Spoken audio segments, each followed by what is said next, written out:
What's up guys, it's me Jeremy. Today we're looking at another cancelled champion. This time it's going to be probably one of the more famous ones, AVERDRIAN. As you guys know, I love looking at the development of items and champions, cancelled champions especially, and getting the kind of glimpse behind the scenes into the design process. AVERDRIAN's been a really awesome concept to research because as far as we can tell, he's one of the very few cancelled champions where no part of his kit or design has been used in any other champion releases. Riot doesn't really share that much information around cancelled champions, and they also don't like to waste the cool ideas they come up with for champions, so a lot of the times cancelled champions end up having aspects of their design taken and used in new releases, or perhaps just not shared to the public. Aushin and Aurelion Sol is probably the most famous example of a cancelled champion being remade into a champion that was released, especially since he's the most recent one. We don't know if that's the case for AVERDRIAN, but we are pretty sure that he has not been reincarnated in any way, shape, or form in the game, so there's still a pretty decent chance that he might end up in the game at some point in some kind of form, or maybe we're just wrong and he already is. But for now, all we can do is a little bit of speculation and try to figure out what AVERDRIAN was all about, as well as sharing the information that we know already that was released by Riot. And as always, if you guys enjoyed the video, please hit that like button, and if you don't, hit that dislike. So AVERDRIAN was definitely meant to be some kind of a mage champion that used some kind of arcane power, maybe from his mind or drawing upon the energy around him, and it kind of seemed like he'd definitely be the champion that would levitate around rather than walk around the rift. So this does make a lot of sense. A champion like this would offer both damage and utility, and his ability art suggests that he would have some kind of force field as one of his main mechanics in his kit. We haven't really seen that many telepathic mages or spiritual type of champions, so it's possible that he might show up in the game one day since he is still kind of unique. But there's been a couple of things happen that suggest otherwise. In the 2010 Harrowing map skin, AVERDRIAN could be seen inside a tomb alongside the cancelled champions Taboo and Gavid, two other champion concepts that have just been totally cancelled. And this tomb kind of thing being in the map was a very direct signalation of the cancellation of those champions. But this didn't stop lead effects artist Nocturne from using AVERDRIAN as his avatar on the original League of Legends forums though. Nocturne made it quite clear that he was trying very hard to get AVERDRIAN to work, and he said that if AVERDRIAN had been officially cancelled and if he himself had stopped working on the project, he would change his form avatar to something else. And unfortunately that didn't last long though, because in July 2011, Nocturne finally changed his form avatar to Ravager Nocturne, leading pretty much everyone to conclude that AVERDRIAN had been fully cancelled. There were two main guesses as to where parts of AVERDRIAN's design might have ended up in League of Legends today. The first thing really jumps out about AVERDRIAN is his appearance. We don't really have that much artwork to go on, but he definitely was meant to resemble something pretty creepy and alien-like. He has a short, bony body and a super big head and stuff, which kind of led people to believe that he was reworked into Heimerdinger, which is a fairly interesting theory, I guess. It has some potential, but Riot Coronac confirmed that this was not the case at all. The closest thing we can find to AVERDRIAN being inspiration officially for another champion was Malzahar, who used AVERDRIAN's head artwork as his own when released onto the PBE, but that's probably just a coincidence, honestly. Maybe it was just some kind of a bug or something. I guess there's maybe a little bit of potential in the similarity of their kits, but it is unlikely, and I'm reasonably confident that AVERDRIAN has not ended up in the game in any form of a new release or just an existing champion. Riot never released exact information for what AVERDRIAN's kit was specifically, but his ability names and his icons were extracted from the game files, so we can at least speculate about what they might have been. The first ability is his passive, Lockdown, featuring art that kind of looks like a humanoid inside of a bubble, either firing out a beam or being hit with one. The name implies some kind of shutdown ability, so it probably had some form of crowd control on it, like maybe a stun or a root. Most passive crowd control abilities are balanced by being reliant on the rest of a champion's kit. There's also the possibility that the thing being locked down was actually AVERDRIAN himself, maybe in some kind of protective bubble like a pseudo Ozonia's Hourglass, potentially being activated after he casted a set number of abilities. His Q was called Detonate, and as the name implies, this would almost certainly be an offensive ability and probably his main damaging tool. The artwork has AVERDRIAN in some kind of force field looking thing with a bunch of energy leaking out of it, and this gives us two main theories on what it could be. The first one is that it might be a targeted ability rather than a skill shot that was kind of just like a nuke, where Averdrian blasts a target with some kind of arcane magic. It could have also some kind of interaction with his passive to maybe gain bonus effects, particularly crowd control. The second theory that we had for it is that, judging by the artwork, the energy is moving out from his bubble, so maybe Detonate was an ability that damaged everyone around him. This would be kind of risky for a squishy mage on paper, but if the rest of his abilities offered protection, then it would definitely make a lot of sense with his kit's design. Averdrian's W was called Consume Spirit, and from the name and the artwork, it definitely seemed like some kind of life drain ability that he could use on his enemies. One thing worth noticing is that in the bottom left corner of the artwork, you can see something that looks kind of like the edge of the force field bubble seen in his Q ability. This might mean there was some kind of interaction between his Q and W. I mean, maybe his W allowed him to drain life or perhaps even mana from opponents using his other abilities rather than doing it from the W himself.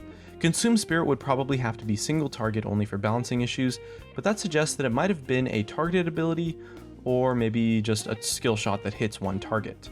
His E was called Astral Beam, and the artwork for this ability is actually being used as the hand of the Baron buff from slaying Baron Nashor today, which is pretty awesome actually.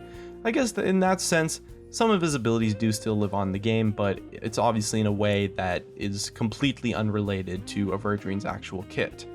And this ability really makes us think of perhaps Malzahar's ultimate, a damaging beam kind of effect with maybe some kind of crowd control, perhaps a slow attached to it, dealing big damage to a targeted enemy. If Averdrian did have some kind of mental force field effect, the artwork kind of suggests that the beam was maybe even hitting himself. And if that's the case, Astral Beam could be some kind of a buff effect instead, charging Averdrian up and maybe boosting up the rest of his abilities. It could also perhaps be a separate area of effect damaging ability. It would be pretty cool if Averdrian's playstyle meant that he had to stand and get all up close and personal in the middle of a group of enemies, and then target himself with a bunch of damage, but instead would hit everyone around him and leaving himself unharmed due to some protection effects.